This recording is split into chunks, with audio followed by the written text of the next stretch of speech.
উপন্যাস ডায়েরি চ্যানেলের পক্ষ থেকে আপনারা শুনছেন প্রেম সুধা, লিখেছেন সাইয়ারা খান, কণ্ঠে আমি তাসনোবা, পর্ব ৭। আকাশে আজ অর্ধচন্দ্রের দেখা মিলল। অর্ধ বলাটা অবশ্য ভুল, একদমই ঠিক নয়। কারণ চারটা অর্ধেক থেকেও যেন কম। মোটা একখানা দাগের মতো দেখাচ্ছে। মেঘের আড়াল হয়ে থেকে নিজেকে কোনো মতে বাঁচিয়ে সগর্বে সে তেতিয়ে যাচ্ছে। দুধটি ছড়াচ্ছে চারিপাশে জুড়ে, যেন রূপের ঝলক ফিরে পাচ্ছে সকলে। বড়ই দাপটে দেখাচ্ছে আজ চাঁদটা। তৌসিফ দূরে আকাশের চাঁদের দিকে তাকিয়ে পাকা হাসল। তাচ্ছিলের সাথে বলে উঠল, তোর থেকে আমার শ্যামাঙ্গিনী অধিক সুন্দর। চাঁদটা যেন ব্যঙ্গাত্মকভাবে তৌসিফকে বলে উঠল অনেক কিছু, যা শ্রোতা একমাত্রই তৌসিফ নিজে। তাই তো একাই বলতে লাগলো, তোকে সকলে দেখে, নিজের বাসনা নিবারণ করে, কিন্তু আমার চাঁদ শুধু আমার আকাশে ওঠে। সে বিলুপ্ত আমার আকাশেই হয়। শরৎ বাতাস চারিদিকে। এই সময়টাতে ঠান্ডাও লাগছে বেশ। পাতলা একটা সাদা শার্ট, তৌসিফের পরনের সাথে সাদা ঢোলা একটা প্যান্ট। বুকের কাছে বোতাম দুটো খোলা থাকাই তাকে বেশ দেখাচ্ছে। তৌসিফ আপাতত বারান্দায় দাঁড়িয়ে। তার ভিতরে প্রেমিক সত্তার আজ ঘুম ভেঙেছে বহু বছর পর। পৌষকে নিয়ে আছে সদ্যজাগ্রত প্রেমটাকে নিয়ে এই চন্দ্রবিলাস করবে। শব্দ হতেই তৌসিফ বুঝল পৌষ বেরিয়েছে। হাত মুখ ধুয়ে একরকম ফ্রেশ হয়ে এসেছে ও। চুলগুলো একত্রিত করে ঢোলা একটা ঝুটি করে পিঠে রেখে দিল। বিছানায় রাখা সাদা ওড়নাটা মাথায় দিয়ে এদিক ওদিকে তাকালো। তৌসিফ বাইরে থেকে তা অবলোকন করে হাসল মৃদু। কাকে খুঁজে খুঁজে তার তোতা পাখি? নিশ্চিত তৌসিফকে। উত্তরটা যেন তৌসিফের মস্তিষ্কে খুব চটপট করে দিল। পৌষ ডাক দিল, আপনি কি বারান্দায়? জবাব এলো না। পৌষের রাগ হলো, এই ব্যাটা হয়েছে এক খাটাস। এই যে পৌষ তখন একটু ফোনটা হাতে তুলল কাউকে কল দিতে। তৌসিফ কল লাগাতে দিল না। ফোন কেড়ে নিয়ে এসে ঠেলে ঠুলে পৌষকে ঢুকালো ওয়াশরুমে। সোজা সাপটা বলেও দিল গম্ভীর কণ্ঠে, যাতে পৌষ কাপড় বদলে গোলাপি রঙের কুর্তা পরে। পৌষ ভাবল, হায় কপাল, ওর জামাটার কি হলো? মানুষটার মুখটা কেমন হতিম পেঁচার মতো দেখায়। কেলেঙ্কারি বুঝি কিছু হলো। কিন্তু কই, এই লোকের বিনা কারণে করা হুমড়ি তুমড়ি সব এখন পাত্তা নেই। পৌষ আবার বিছানায় পা ঝুলিয়ে বসলো বিনা কারণেই। এক কোণে এক দুই গুনল 10 পর্যন্ত, অতপর জোরে গলা ফাটিয়ে ডাকলো, এই মামাতো ভাই, কই আপনি? আমার জামাই কই? দেখছেন তাকে? এই ডাক না হলেও 1 কিলোমিটারের দূরত্ব অতিক্রম করেছে। তৌসিফ যেন তড়িঘড়ি করে রুমে ঢুকলো। পৌষের ঠোঁটে বিজয়ের হাসি। এ যেন চাইছিল তৌসিফ এভাবেই আসুক। মেয়েটা চালাক হয়েছে বটে। তার চালাকে ধরে ফেলল তৌসিফ অতি সহজে। বিড়াল পায়ে এগিয়ে এসে হাত বাড়িয়ে দিল পৌষের পানে। পৌষ বাড়িয়ে দেওয়া হাতটার মাঝে নিজের হাতটা অতি বিলম্বে দিয়ে দিল। মুহূর্তে এই ছোটখাটো হাতটার কবজিটা আটকা পড়ল খসখসা বড় পাঞ্চার মাঝে। অল্প টান পড়তেই পৌষ উঠে দাঁড়ালো। তৌসিফ হাঁটছে, পৌষ ওর পিছু পিছু পা বাড়াচ্ছে। দরজা পর্যন্ত যেতেই পৌষ জিজ্ঞেস করলো, কোথায় যাচ্ছি? বাহিরে। হ্যাঁ হ্যাঁ, তা তো জানি, কিন্তু এত রাতে? তাতে কি, জামাইয়ের সাথে সাথে যাচ্ছ? তো? তো মানে কি? জামাই হলো the most ever risk zone. যখন তখন এর মতলব খারাপ হয়ে যেতে পারে। ভরসা নেই। তাই নাকি? আবার জিগাই। তৌসিফ ফিরে তাকালো এক পল, অতপর মৃদু হেসে উঠল। পৌষ যেন মরমর করে ভেঙে গেল, একদম গড়িয়ে গেল। তার শরীর যেন চলা বন্ধ করলো। লোকটার হাসি, হাই! পৌষ না মরেই যায় এই হাসি দেখে। এক পুরুষের প্রেমে রোজ নিয়ম করে 3 বেলা হাবুডুবু খায় পৌষ। আজও বাদ গেল না। ভাবনায় ডুবে থাকা পৌষ কখন যে নিচে পৌঁছালো তা যেন খেয়ালই করেনি। বাড়ির সামনে থাকা ঘাট পড়ে ওদের বর্তমান অবস্থান। পৌষ অবাক চোখে তাকিয়ে রইল। তখন তৌসিফের শাহাদাত আঙ্গুল তাক করে স্থানে তাকালো। ওই ঘাটটা টাইলস করা, একদমই নিজস্ব, তবে পুরাতন। কিন্তু এখন দেখলেই মনে হবে হয়তো সৌন্দর্যের জন্য করা। কিন্তু পৌষ শুনছিল এটা তৌসিফের বাপদাদার আমলে করা ঘাট। বহু ঘটনা এই ঘাট ঘিরে। এই ঘাটে পারে আসার দরুন তৌসিফ না কতই না বাজে ব্যবহার করলো ওর সাথে। ঘাটের সিঁড়িগুলোর সাইডে মরিচা বাতি জ্বালানো, বেশ দেখাচ্ছে এটা। সাইডের ফাউন্টেন কদাচিৎ ছড়াতে দেখেছে পৌষ আজ, তাও দেখলো। ঠিক পারে এটা একটা নৌকা রাখা। এতদিন কচুরি দিয়ে ভরে থাকলেও আজ কচুরি পানা নেই। তৌসি পরিষ্কার করেছে। হাত ধরে ধরে পৌষকে সিঁড়িতে নামালো তৌসি।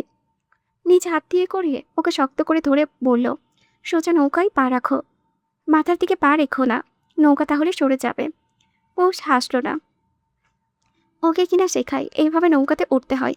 পা ঝট করে নৌকায় উঠে উল্টো হতে বাড়ালো তৌসিফের জন্য। তৌসিফ হেসে ফেলল, তবে হাতটাও ধরলো। বইটা হাতে তুলে নৌকাটা আনলো অন্য কিনারায়। বড় কড়াই কাজটার সাথে নৌকা বেঁধে তৌসিফ আবার নৌকাটায় উঠল। পৌষ তখন জামাই বলে নতুন প্রকৃতির সৌন্দর্য দেখতে ব্যস্ত। তৌসিফ এগিয়ে এসে পাশ ঘেঁষে বসলো। ঠান্ডা এক বাতাস বইছে তখন। নৌকাটা এদিক ওদিকে হেলে তুলে যাওয়াতে পানিতে অল্প অল্প শব্দ হচ্ছে। পৌষ উচ্ছ্বাস প্রকাশ করলো। এসব এসব অনেক সুন্দর। আমি কখনো ভাবিনি এভাবে দেখব। আপনাকে অনেক ধন্যবাদ। তৌসিফ পৌষের দিকে ফিরেই ছিল। পৌষের পিঠ ঠেকালো তৌসিফের বুকে। শক্ত বুকটায় উষ্ণতা টের পেয়ে লোভী মনটা আনন্দিত হলো। মাথা তুলিয়ে দিয়ে শরীর ছেড়ে দিল পৌষ। দু হাতে তাকে আগলে নিল তৌসিফ। পা মেলে দিয়ে নিচের জায়গাটা মজবুত করল পৌষ। চোখ উল্টে তৌসিফকে দেখল। দেখে নিল এক পল। অতঃপর তীক্ষ্ণ শব্দ করে জিজ্ঞেস করল, কথা বলুন। কি বলবো?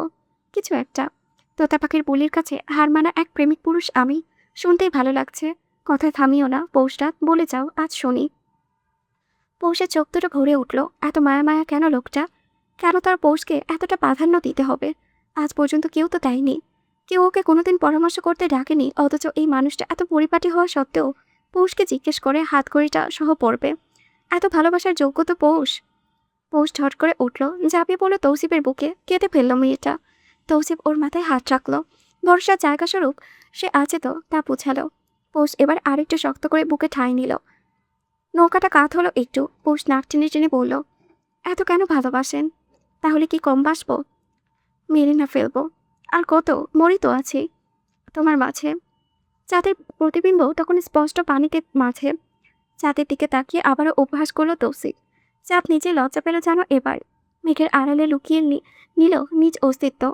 এহেন গহীন মুহূর্তেই তৌসিফ গলায় একটা প্রেম ঢেলে নিয়ে ডাকল, পৌষরাত। হুম। ছোট্ট একটা ঢোক গেল তৌসিফ। এই প্রথম সে চাইছে কিছু। সংকোচে লাগছে যেন। তৌসিফ দেনামোনা করে সরস গলায় আবেদন করল, আমাদের মাঝে এক টুকরো চা দিলে কি খুব খারাপ হয়ে যাবে পৌষরাত? অবুঝ পৌষ জিজ্ঞেস করল, মানে? আমি নিজের পরিবার বড় করতে চাই পৌষরাত। এই যেমন তুমি, আমি আর আমাদের অস্তিত্ব। পৌষ পাথর বনে গেল। চোখ তুলে এক পলক তাকিয়ে লজ্জায় চোখ নামিয়ে নিল। দুজনই চুপচাপ। নেই কারো মুখে। মাছের মধ্যে শুধু ভারী নিঃশ্বাস শোনা গেল। হয়তো মন্যতার অথবা অমান্যতার। অতি সাধারণ এক শয্যায় বসা সোহাগ। ওর কাছে মনে হচ্ছে দুনিয়াটা হয়তো বড় কঠিন হয়ে গেল। এই রুমে এসি নাই। মাথার উপরে জিএফসির একটি ফ্যান চলছে। ঘুরছে বললেও ভুল হবে। এই ফ্যান শুধু পাখাগুলোই গোল গোল ঘোরাচ্ছে। বাতাস আসছে না বললেই চলে। বাইরে খুবই অল্প স্বল্প কথার শব্দ শোনা যাচ্ছে। হঠাৎ বিয়েতে মানুষ থাকবে না, এটাই তো স্বাভাবিক। সোহা অবশ্য বোকা বনে এখনো বসে আছে। মেয়েদি নামক পুরুষকে এখনো চিনে না সে। মিনুর জন্য মনটা খারাপ হচ্ছে। রাগ হচ্ছে তৌসিফের উপরে। এ এক এলোমেলো অনুভূতি, যার কোনো কিনারা নেই। সাঁতার না জানা সোহা যেন এক সমুদ্রে এসে পড়ল না, তাকে ফেলা হলো। তৌসিফ তালুকদার ফেললো তাকে শুধুমাত্র তার স্বার্থে আঘাত লেগেছে বলে। সোহা জানে, চাইলেই ভালো ভালো করে ওকে তৌসিফ বিয়ে দিতে পারত, কিন্তু সে সেটা করেনি। সে ইচ্ছে করে কেন এক ফকিরের গলায় ঝুলালো তাকে, যেই ফকির মাত্র 50,000 টাকা কাবিন করেছে, তাও কিনা আরো কম করতে চেয়েছিল। কারো পায়ের শব্দ কানে আসতেই সোহা ঘাড় ঘুরিয়ে তাকালো। সাদা একটা টি শার্ট আর কালো ট্রাউজার পরে মেহেদি রুমে ঢুকলো। বেশ চিন্তিত তার মুখখানা। এসে ভদ্রভাবে সালাম জানালো সোহাকে। উত্তর সোহা দিলই না, বা দেওয়ার প্রয়োজন মনে করলো না। মেহেদি সংকোচ বোধ করলো, তবুও জিজ্ঞেস করলো, আপনি খেয়েছেন সোহা? খাবার নিয়ে আসি? সোহা উত্তর করলো না। হতাশ মেহেদি বেরিয়ে গেল। ফিরে এলো মিনিট 10 পর। হাতে একটা প্লেট, ডিম ভাজার ঘ্রাণ আসছে। সোহারও ক্ষুধা লেগেছে, কিন্তু খাবে না ও। মেহেদিকে দেখেই বোঝা যাচ্ছে সে নিজে ডিমটা ভেজে এনেছে। সোহার একদম সামনে প্লেটে রেখে মেহেদি বলল, খেয়ে নিন সোহা, আপনার ক্ষুধা লেগেছে আমি জানি, সারাদিন খাননি। এতক্ষণে মুখ খুলল সোহা, গরম লাগছে আমার মেহেদি, আপনার বাসায় এসি নেই? মেহেদি যেন লজ্জা পেল। তাড়াতাড়ি করে উঠে আগে ফ্যানের পাওয়ার বাড়ালো, তারপর সোহাকে দেখে নিয়ে বলল, আগে ফ্রেশ হলে ভালো লাগতো আপনার। আপনাদের ওয়াশরুম তো দেখছি না। মেহেদি সংকোচ বোধ করলো, বলল, আসলে ওয়াশরুম দুটো। বাবা মা বৃদ্ধ মানুষ, তাদের রুমে একটা, আরেকটা কমন ওয়াশরুম। ওইটাই ব্যবহার করি আমি। সোহা যেন আকাশ থেকে ছিটকে পৃথিবীতে বুকে পড়ল। কমন ওয়াশরুম, সেটা কিনা তার ব্যবহার করতে হবে? রাগে মুখটা যেন লাল হয়ে এলো ওর। পুষতে পুষতে বলল, বউ যদি ঠিকঠাক পালাতেই না পারেন, তাহলে বিয়ে করলেন কেন? মেহেদি অবাক চোখে তাকালো। এত সুন্দর মেয়ে, অথচ কণ্ঠ কতটা তীক্ষ্ণ। মেহেদি বেশ স্বাভাবিক গলায় বলল, ভাই তো জানতেন সোহা, আপনি এভাবে কেন কথা বলছেন? সোহা দমে গেল। সামনের জনের কোনো দোষ নেই, তা তার জানা। মানুষটার দিকে তাকিয়ে বেশ উচ্চবাক্য করা সম্ভব হচ্ছে না তার। কোনো মতে সোহা বলল, ড্রেস চেঞ্জ করব। Yeah sure. বলে মেহেদি উঠে দাঁড়ালো।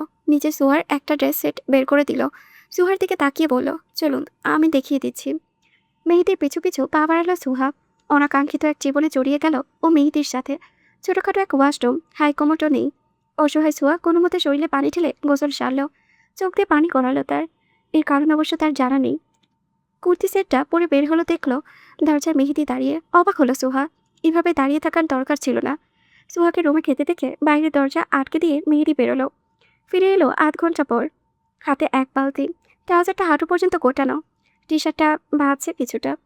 সোহাকে অবাক করে দিয়ে বারান্দায় সোহার কাপড়গুলো মেলে দিল মাহদীপ। সোহা হাঁ করে তাকিয়ে রইল। কাপড় তো সারা যেমন এভাবেই ফেলে আসে, বোয়া আছে তার, ধুয়ে দেয়। তবে আজ কি হলো? মেহেদির কি বোয়া নেই? মেহেদি কেন সব ধুয়ে দিল? শত হলেও সোহা একজন মেয়ে, তার লজ্জা লাগলো। জানলে হয়তো নিজে ধুয়ে দিত, তবুও অন্তত বাসর রাতে স্বামীকে দিয়ে এসব করাতো না। অহংকারী সোহা হঠাৎই যেন নরম হলো। মেহেদি হাসি মুখে এগিয়ে এলো, ওয়ার্ড্রোব থেকে একটা টি শার্ট বের করে পরনেরটা খুলে ওটা পরে নিল। ডাবডাব করে ওর দিকে তাকিয়ে রইল সোহা। কি যেন হলো ওর। নিচে খাটে রাখা সাদা ভেজা টি শার্টটা বারান্দায় মেলে দিয়ে এলো। আশ্চর্য হয়ে তাকিয়ে রইল মেহেদি। এত বড় লোকের বাড়ির মেয়ে তার টি শার্ট মেলে দিয়ে এলো। সুহা ফিরতে মেহেদি নরম স্বরে বলল, বসো। সুহা পা তুলে বিছানায় বসতে মেহেদি ওর সম্মুখে বসলো। সরল গলায় বলল, আমি খুব ছোট এবং স্বাভাবিক একজন মানুষ সোহা। জানোই তো, শিক্ষকতা করি, স্যালারি হাই না আবার লো না। বাবা মা আর আমি, এই তো সংসার।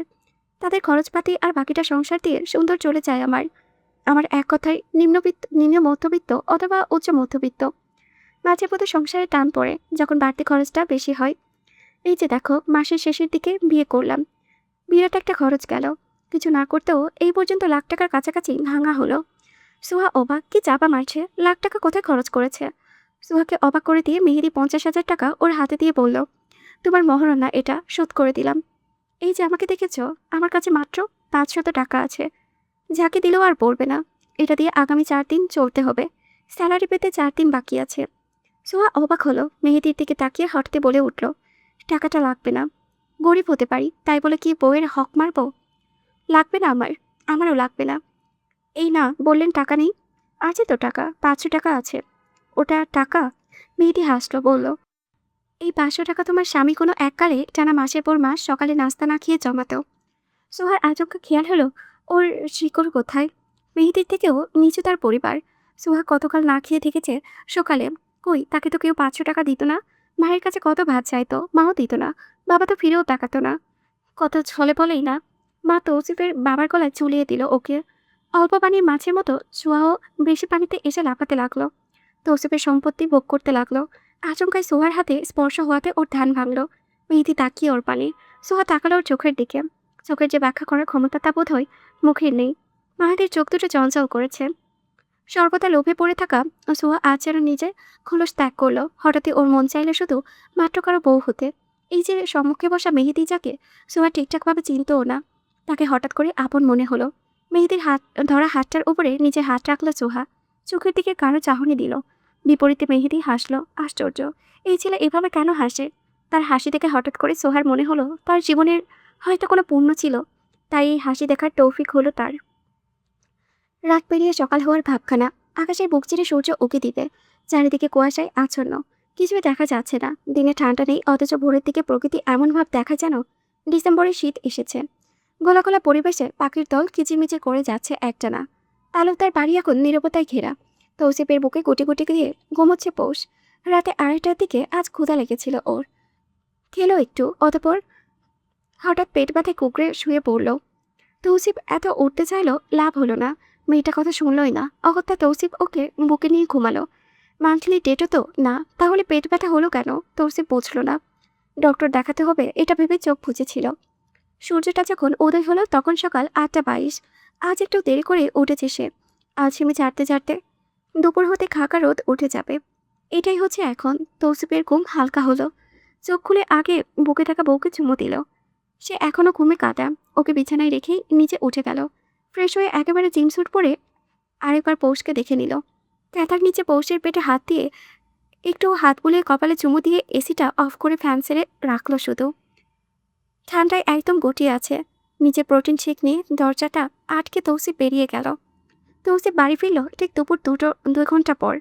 ভেবেছিল বউকে ঘুমন্ত পাবে, কিন্তু তা হয়নি। পৌষ রান্নাঘরে নাস্তা বানাচ্ছে। একপাশে মিনু দাঁড়িয়ে, তার মনটা খারাপ দেখেই বোঝা যাচ্ছে। তৌসিফ সোজা রুমে ঢুকে গোসল সেরে আসলো। রান্নাঘরে ঢুকে হঠাৎ পেছন থেকে পৌষকে জড়িয়ে ধরা মাত্রই পৌষ একদিকে যেমন চমকালো ঠিক তেমনভাবেই চমকালো উপস্থিত বুয়ারা। মুখ চেপে তারা বেরিয়ে গেল এদিক ওদিকে। পৌষ কেঁকিয়ে উঠল। জানটা গলায় চলে এসেছিল। লজ্জা লাগলো না আপনার? ছাড়ুন। তৌসিফ নিচে ভেজা চুলগুলো ছেড়ে দিল পৌষের মুখে। লঘুস্বরে বলল, গুড মর্নিং হানি। আপনার হানি রুটি দিয়ে খান আপনি, কেমন লাগে? তারা সবাই হাসছিল। হাসুক, লজ্জা লাগে তো লাগুক। খাবেন না? চলুন।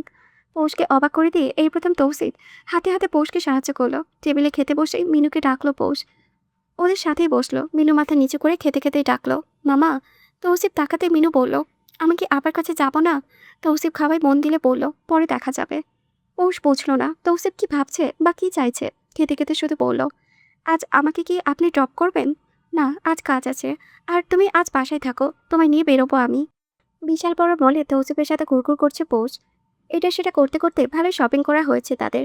অবশেষে পৌষকে নিয়ে গোল্ডের শপে ঢুকলো তৌসিফ। পৌষ বড় বড় চোখে এদিক ওদিকে দেখছে। তৌসিফ নিজের এক হাতের মুঠোয় শক্ত করে পৌষের হাতটা ধরে আছে। মেয়েটা যে পরিমাণ ছটফট করে না জানি কখন হাত ছাড়িয়ে কোথায় চলে যায়। গোল্ডের শপে ঢোকা মাত্রই ম্যানেজার নিজে বেরিয়ে এলো। তৌসিফ সহ পৌষকে বসতে দিয়ে স্যার ছাড় ম্যাডাম ম্যাডাম করতে করতে ব্যাটা রীতিমতো মুখে ফেনা তুলে ফেলেছে। পৌষ অবাক হলো বটে। তৌসিফের কানের কাছে নিয়ে ফিস ফিস করে জিজ্ঞেস করলো, এই লোকাতে লাফাচ্ছে কেন?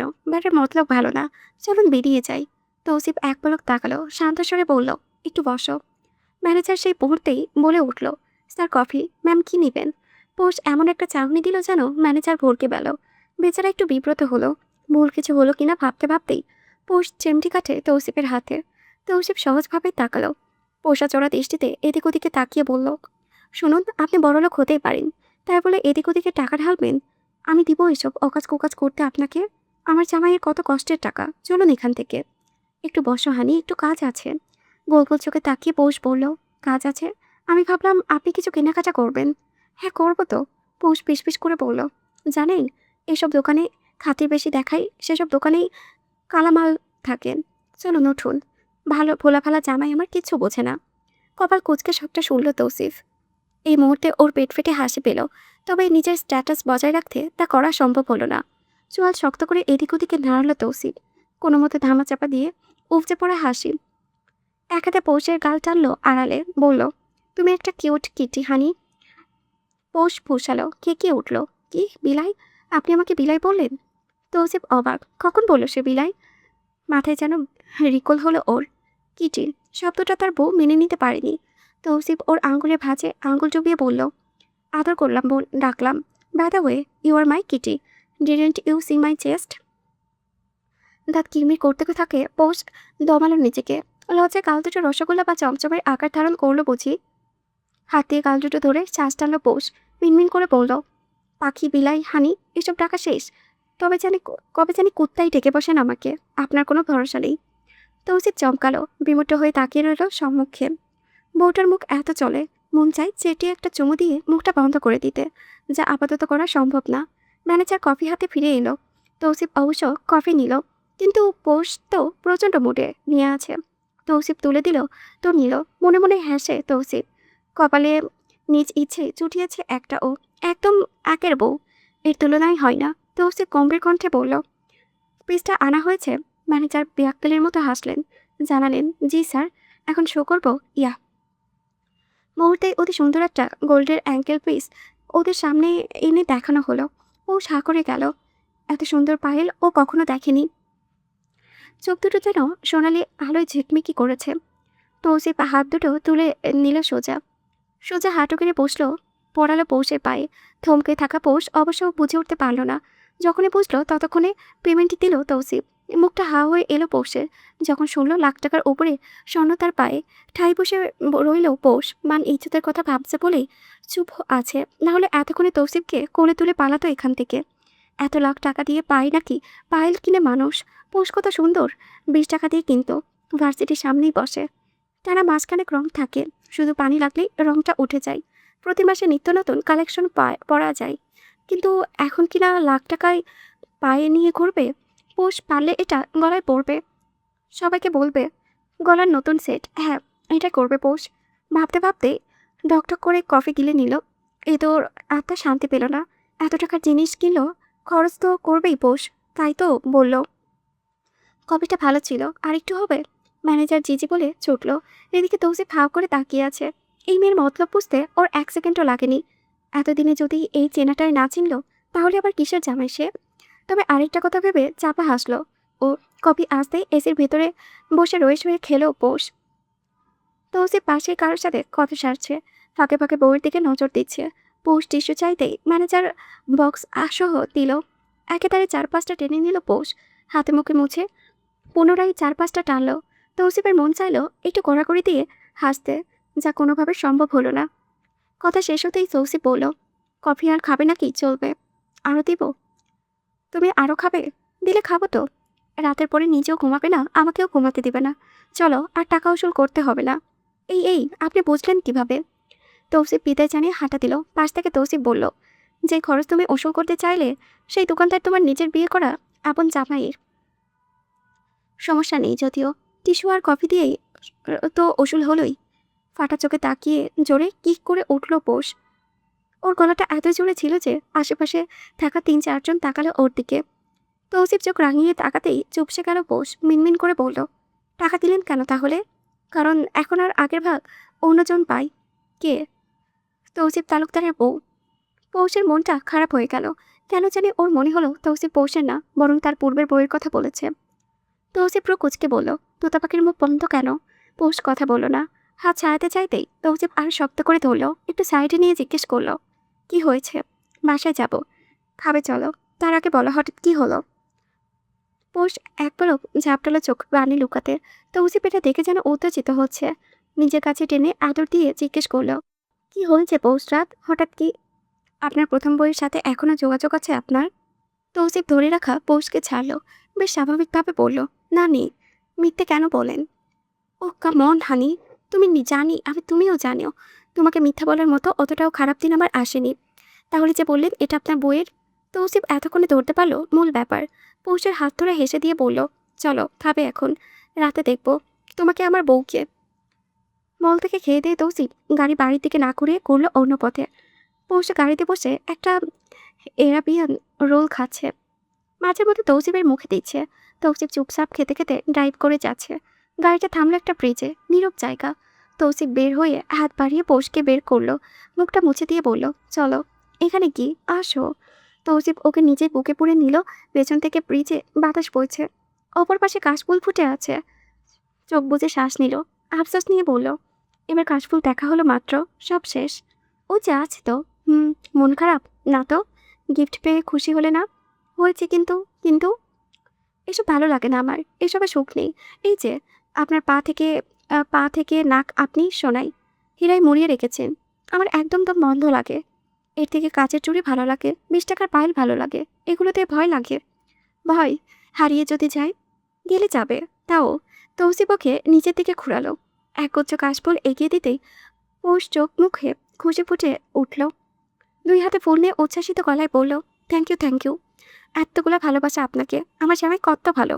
You are always. পৌষের মামাতো ভাই ইজ বেস্ট। ওপ সরি, জামাই ইজ বেস্ট। তৌসিফ ওর মুখের এহেন খুশি দেখে অবাক হলো। একটু আগের দামে উপহারও এর মুখে এই দুধটি ছড়াতে পারেনি, যা দামহীন ফুল পারল। তৌসিফ ওকে জড়িয়ে ধরলো, অতি আদরে গলায় বলল, সারা জীবন এমন থেকো পৌষটা, আমার থেকো। প্রচুর কথা বলো, ন্যাকামো করো, আমাকে যা বলবে খুশি বলবে।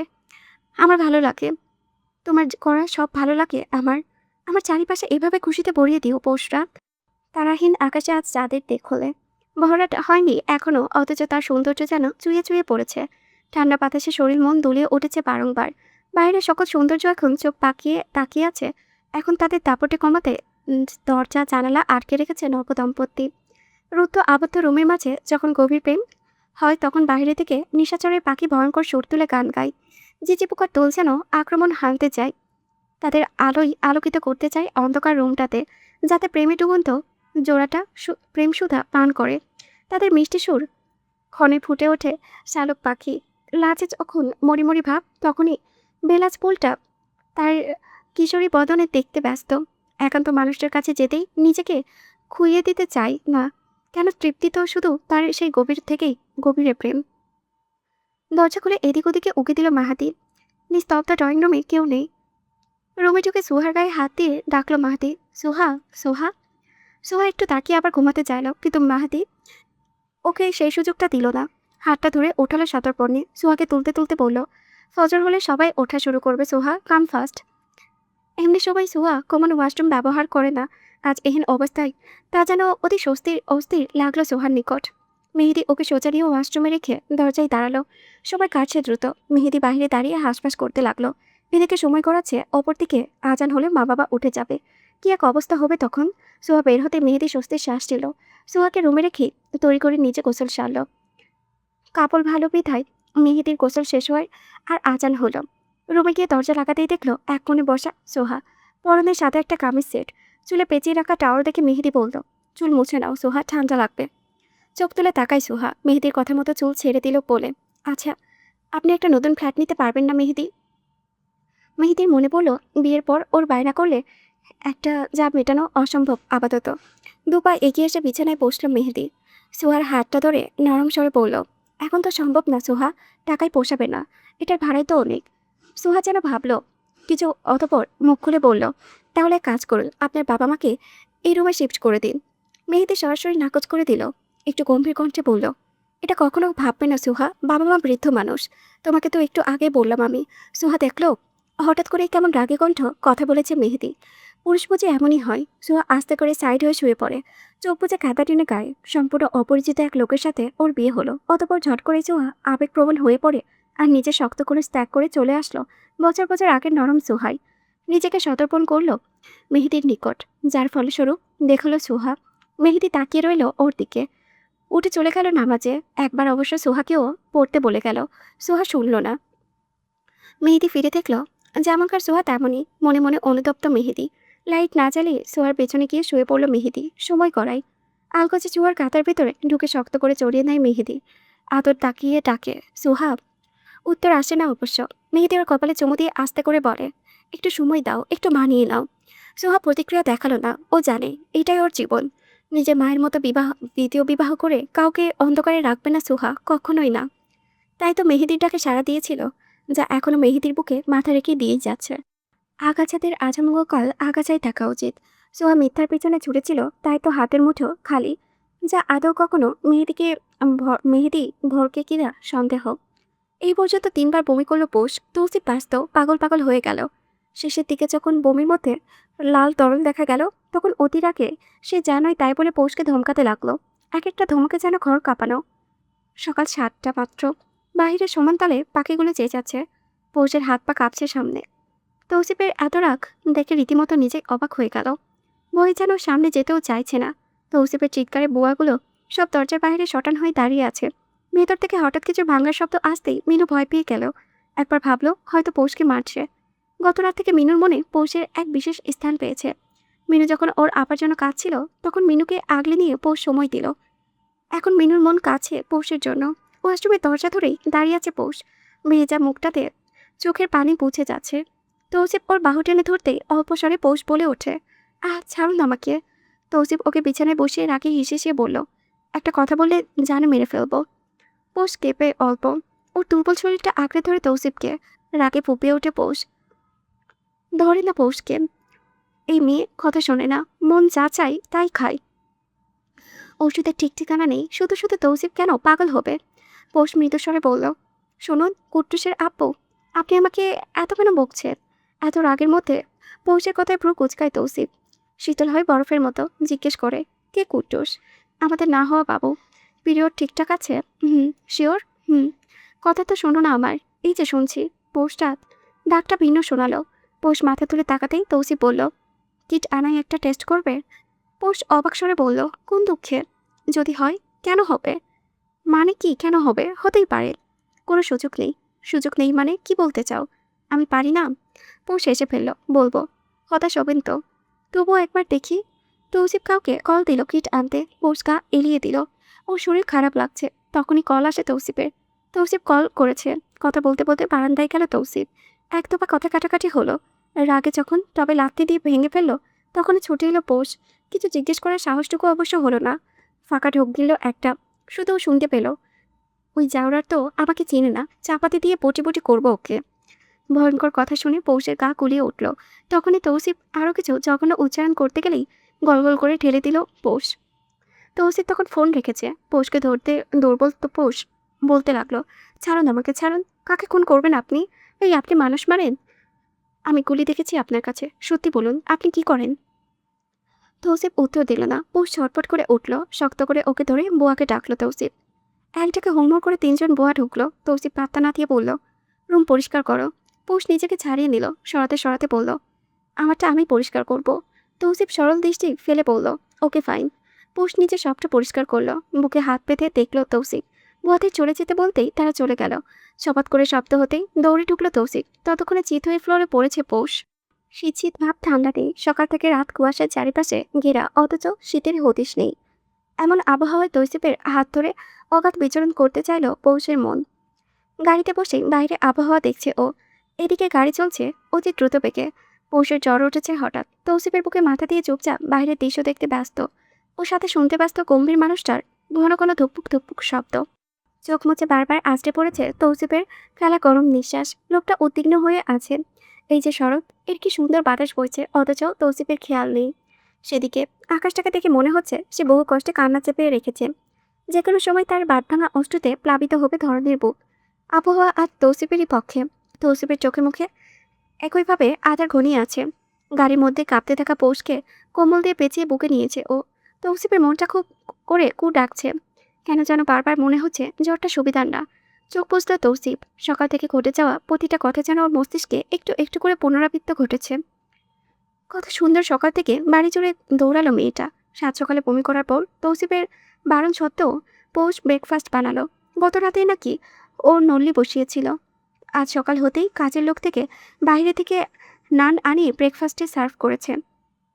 মিনুকে নিচে গিয়ে ডেকে বসালো ওদের সাথে। ঘ্রাণে তখন ক্ষুধা বেড়েছিল তৌসিফের। পৌষ ওর প্লেটে বড় একটা নলি তুলে দিল, নিজে পেরে খাওয়ালো। তখনও জ্বর নেই, শুধু খেতে খেতে পৌষ বলল, গলাটা চলছে। তৌসিফ অরেঞ্জ জুসটা এগিয়ে দিল ওর দিকে। মুখে বলল, বমি করাতে হয়তো। হুম হুম বলেও জুস মুখে তুলল না পৌষ। তৌসিফ নিজে ওর ঠোঁটের কাছে গ্লাসটা ধরে দিল। এক চুমুক দিয়ে পৌষ বলল, তেতো এটা। কপালে ভাঁজ পেল তৌসিফ বলে, এটা তেতো না খাবার বাহানা তোমার হানি? শেষ করো, দেখি মুখ খুলো। পৌষ খাবে না। জোর করেও যখন লাভ হলো না, তখন তৌসিফ নিজে এক চুমুক খেলো। পৌষের দিকে তাকিয়ে বলল, নাও খেলাম আমি।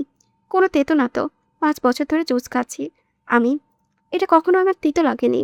অসহায় চোখে তাকালো পৌষ, যা দেখে জোর করার সাহস পেল না তৌসিফ। বউটার শরীর খারাপ, একটু একটু আবার আশা আছে তাদের, টেস্ট করাতে হবে। কিট আনিয়েছে তৌসিফ। কথাটা ভাবতেই ওর বুকটা কেমন দুরু দুরু করছে, কেমন হাত পা চিমচিম লাগছে। অসহ্য এক যন্ত্রণায় অনুভূতি। তৌসিফের বহু বছরের সব বাবা হওয়া বাচ্চা কাচ্চা তার কাছে অতি প্রিয়। খেয়ে ওঠা উঠতেই পৌষ বুয়াদের বোঝালো কি কি রান্না করতে হবে। পৌষ নিজে এক পথ করবে, সবই ঠিক ছিল তখনও। রুমে ঢুকতেই পৌষ দেখলো তৌসিফ মনোযোগ দিয়ে কিছু করছে। গোলাপি আর সাদা রঙের কিছু একটা তার কাছে। পৌষ দূর থেকে বুঝতে না পেরে জিজ্ঞেস করলো, কি এটা? Good news. তত খেয়ে গেল পৌষ। 2 লাফ দিয়ে তৌসিফের কাছ থেকে এগিয়ে গলায় ঝুলে যেতে তৌসিফ ওর কোমর জড়িয়ে ধরে এক হাতে ব্যালেন্স পাই পৌষ। পিটপিট করে তৌসিফের চোখে তাকিয়ে বলে, আপনাকে সুন্দর লাগছে। তৌসিফ গম্ভীর দৃষ্টি ফেললে তাকালো। কণ্ঠে একরাশ ভালোবাসা ঢেলে দিল অবলীলায়। জানালো লঘু স্বরে, তোমাকে সবসময় সুন্দর লাগে পৌষটা। আমার তোতা পাখিতে আমার কাছে বেশ লাগে দেখতে। তোমার নাক, মুখ, গলা, গান সব ভালো লাগে। তোমার প্রতিটি কথা ভালো লাগে। এই যে গলায় ঝুলে আছো, বিশ্বাস করো হানি, আমার বুকের ভেতরে সুখ লাগছে। পৌষ তৌসিফের কাঁধে মুখ লুকালো। তৌসিফ ওর চুলের ভাঁজে হাত গলিয়ে দিল।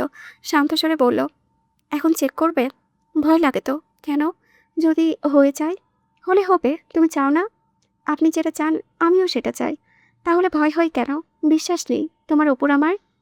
এই প্রশ্নের প্রেক্ষিতে মাথা তুলল পৌষ। তৌসিফের ওষ্ঠের নিচ থেকে ভালোবাসা দিল একরত্তি। বলল, আপনি জানেন পৃথিবীতে আমার কেউ নেই, যার বাবা মা নেই তার কেউ নেই, সেই হিসেবে আমারও কিন্তু নেই। যারা ভালোবাসে সবাই আদর করে। হিমু ভাই থেকে নিয়ে ছোট ইনিমিনিও আমাকে ভালোবাসে, আমি ওদের ভালোবাসি। আমার ভাই বোনদের ভালোবাসা স্বার্থহীন, কিন্তু চাচাদের বুঝি না। আচ্ছা, ইনিমিনি বা পিহা যদি আমার জায়গায় হতো, তাহলে কি এভাবে মানে চলে ভাসিয়ে দিত না? আমি কেন সবাই জানে দিত না? শুধু মাত্র পৌষ এতিম বলে দিয়েছে। ভেবেছে বড়লোকের মানুষ টাকা দিয়ে সুখী রাখবে আমাকে। এটা কিন্তু নিজেদের ক্ষেত্রে ভাবতো না। এখানে আমি আপনি আমাকে যদি এতটা ভালো না বাসতেন তাহলে আজকের পৌষরাত এভাবে আপনার বুকে থাকতো না। ঠেলায় পড়ে সংসার ঠিকই করা হতো, কিন্তু সুখ হতে পারতাম না। আপনার ভালোবাসার কাছে আমরণ আমি কৃতজ্ঞ থাকব। আর আপনি না কিনা জিজ্ঞেস করছেন বিশ্বাস করি কিনা। তৌসিফের মনে হলো ওর কণ্ঠনালী কেউ চেপে ধরেছে। পৌষের মনে অসংখ্য প্রশ্ন, যার উত্তর তৌসিফ এখন দিতে চায় না। শুধুমাত্র চাচাদের এই সিদ্ধান্তের জন্য তৌসিফ এটাও চায় না পৌষ যাক ওই বাড়ি। চাচারা স্বার্থ তো দেখেছে, নিজেদের মেয়ে হলে অবশ্যই দেখতো না, কিন্তু এখানে সবচাইতে বড় হাত তো ছিল তৌসিফের। ও জানে পৌষ এখন সত্যি মিথ্যা যাই জানুক না কেন তৌসিফকে ছাড়তে পারবে না। সেই ভয়ে তৌসিফ কোনো কালেই পেত না। মাঝে মধ্যে আদিত্যর সাথে ঘটা ব্যাপারটাই ওর আড়ালে ছিল। তৌফিক যে কাজটা ইচ্ছে করে করেছে সেটাও জানে তৌসিফ, তবুও দাঁত চেপে হজম করেছে ব্যাপারটা। তৌসিফ পৌষের কপালে কপাল ঠেকালো, বিমুগ্ধ চাহনি দিয়ে জিজ্ঞেস করলো, আমাকে বিয়ে করে পস্তাচ্ছেন না তো? পৌষ ফিক করে হেসে ফেললো, ঘাড় নাড়িয়ে মাথা চাকালো। তৌসিফের গাল চেপে ধরে চটাস করে গালে একটা চুমু দিয়ে বলল, পাগলা কুত্তায় কামড়িয়েছে আমাকে? না তো, তাহলে পস্তাবো কেন? আমার জামাই হলো নাম্বার ওয়ান শাকিব খান। বলি না এটা আমি? বলুন কেন বলি? কারণ আপনাকে ভালোবাসি। তাই বলে শাকিব খান? হ্যাঁ তো, কেন ভালো লাগে না? ও হো পোস্টটা ভালো উদাহরণ দিতে। ও মা, কাকে টেনে আনবো উদাহরণ দিতে? শাকিব খান খালি ছিল তাই তাকে টেনে আনলা। খালি ছিল মানে? বউ নাই একটাও, তাই সে ফ্রি। তৌসিফ ফোঁস করে শ্বাস ফেলে বলল, তুমি তো দুষ্টু হানি। মোটেও দুষ্টু না আমি। আচ্ছা এবার বলো ভালোবাসো? হাই কপাল, ভালোবাসি এটা কেন বলবো? আপনি হলেন আমার কলিজার টুকরার জামাই। ছাই দিয়ে কই মাছ ধরা গেলেও জামাই ধরা যায় না। আপনি আমার ধরা খাওয়া জামাই, জানে চান পরাণের পরাণ। আমার কুতু কুতু লুতুপুতু পুতুপুতু জামাই আপনি। এই দেখুন আমার বুক ভরা কত ভালোবাসা আপনাকে। সারাক্ষণ বুকটা শুধু তৌসিফ তালুকদার বলে ডাকতে চাই। এই ধমকাই থামেই না। এক নাগারে কথা বলতে লাগলো পৌষ। শুনলো পৌষ তৌসিফ। এরপর পৌষকে আস্তে করে বিছানায় নামিয়ে বলল, তোমার এত ভালোবাসা শুনে এখন ভালোবাসা পাচ্ছি আমার। দূর মিয়া। দরজা আটকে তৌসিফ জানালা আটকে দিল। পৌষ উঠে দৌড়ে দেওয়ার আগেই ধরা খেলো কারো হাতে। বন্ধ ঘরটা থেকে কুটকুট করে হাসি শব্দ আসছে। এই প্রথম সেই হাসির সাথে যোগ দিয়েছে পুরুষ স্বরে কারো হাসি। দুটো হাসির শব্দ এক হয়ে সারা ঘরে যেন প্রেম ছড়ালো। সুখী স্বাচ্ছন্দ্যে থাকা এক দম্পতির, যাদের ঝুলিতে সুখের অন্ত নেই। কিনটা এনে তৌসিফের হাতে দিয়ে বিরক্ত হয়ে বিছানায় বসলো পৌষ। এটা নিয়ে পরপর 4 বার হলো। প্রথমবার ডাক উঠলো আর ওঠেনি। তৌসিফ চতুর্থ দেখেও হতাশ হলো না। বান্দার ধৈর্য আছে বলতে হবে। পৌষের হাতে পঞ্চমবারের মতো কিক দিয়ে বলল, এটাই লাস্ট, প্রশ্নই ওঠে না। প্লিজ হানি, একটুও না। পেটে আমার বাচ্চা নেই, শুধুমাত্র নারী ভুঁড়ি আছে। আহা, একবার আর। মাফ করুন ভাই, দয়া করুন, বিরক্ত লাগছে তো। শেষবার তো তোতা পাখি। চোখ মুখে চরম কাতরতাই দেখা গেল তৌসিফে। পৌষ শ্বাস ফেলে বলে উঠল, হিজু নেই পেটে আর, একদম খালি। বলতে দেরি তৌসিফ ওর মুখে চেপে এক গ্লাস পানি এগিয়ে দিল। 5 মিনিট থম মেরে বসে রইল পৌষ। পানি খাওয়ার পর থেকেই মনে হচ্ছে ওর শরীর খারাপ লাগছে। তবুও তৌসিফের মান রাখতে ঢুকলো ওয়াশরুমে। পৌষ এবার নিজেও চাইল যাতে পজিটিভ হয়, কিন্তু আফসোস এবারেও ফলাফল শূন্য। পৌষ ভাবল লোকটার কষ্ট। ফিরে এসে হতাশ ঢেলে দিল তৌসিফের হাতে। তৌসিফের চোখে মুখ দেখে অবশ্য কিছু বোঝা যায় না। পৌষ ওর বুকে মাথা রেখে বলল, আল্লাহ দিলে হবে। হুম। কয়টা বাবু লাগবে আমাদের? 4টা। 4টা কম হলো না? তাহলে তুমি বলো, টুইন করে 3বার হলে 6টা হবে। অনেকগুলো বাবু থাকলে আমি ওদের সাথে অনেক কথা বলতে পারবো। তৌসিফের কপালে ভাঁজ দেখা গেল। পৌষের কপালে হাত রেখেই দেখল অসম্ভব গরম হয়ে আছে। ওকে কিছু বলার আগেই চোখে মুখ লাল করে বমি করে দিল পৌষ। ইমার্জেন্সি টেস্ট করে ডেঙ্গু ধরা পড়ল। অবস্থা হঠাৎ করেই যেন বেশি খারাপ হয়ে গেল। ভর্তি রাখা হলো পৌষকে। ওর কিছু মেডিকেল রিপোর্টের জন্য হেমন্তকে ফোন করে তৌসিফ তখনই শুনতে পাই শ্রেয়া পা পিছলে পড়ে গিয়েছে। পৌষ শুনে ছটফট করে উঠল। ফোন ধরেছিল জ্যৈষ্ঠ, ও জানালো বাসায় কেউ নেই। অগত্যা চৈত্র আর জ্যৈষ্ঠ রিপোর্ট খুঁজে নিয়ে আসে। পৌষের বমি বেড়ে গেল হঠাৎ। স্যালাইন দিতেই কেঁদে যাচ্ছে ও। কি দেখে কি হচ্ছে মাথায় ঢুকছে না তৌসিফের। ও শুধু পৌষের হাত ধরল। ভেজা চোখ দেখল পৌষকে, ডাকলো করুণ স্বরে, হানি বাসায় যাব। হ্যাঁ যাবো তো, আজ থাকতে হবে। না না প্লিজ আমাকে নিয়ে চলুন, ভালো লাগছে না। কথাটুকু কোনো মতে বলেই জ্ঞান হারালো পৌষ। তৌসিফ যেন দিকবেদিক শূন্য। ডক্টরদের দিকে হুড়োতাড় করতে লাগলো। ওর চিল্লা পাল্লাতে অবশ্য ডক্টররা তাড়াহুড়ো করতে লাগলো। চৈত্র আর জ্যৈষ্ঠ ফাইল আনতেই না দেখানো হলো ডক্টরকে। এদিকে একধারে তৌসিফের ফোন বেজেই যাচ্ছে। রিসিভ করতে কপাল কুঁচকে গেল তৌসিফের। ওর জাহাজে শিপমেন্ট করে মাদকদ্রব্য পাচার হয়েছে। তৌসিফ যেন আকাশ থেকে পড়ল। মামলা করা হয়েছে। ১ নাম্বার আসামি সোহন তৌসিফ তালুকদার। ওপাশ থেকে সমান তালে পড়ে যাচ্ছে, ভাই আপনাকে লুকাতে হবে অন্তত প্রমাণ হওয়ার আগে পর্যন্ত। আমি হাসপাতালে, ভাই সময় নেই। তৌসিফ ফোন কাটলো। অন্যরা কল করেছে ওকে। এই মুহূর্তে থমকে গেল তৌসিফ। আগে হলে কথা ছিল, কিন্তু এখন এখন ওর একটা পোস্টরাত আছে। চোখ বুজে নাই তৌসিফ। ও জানে সরাসরি অ্যারেস্ট হবে এখন।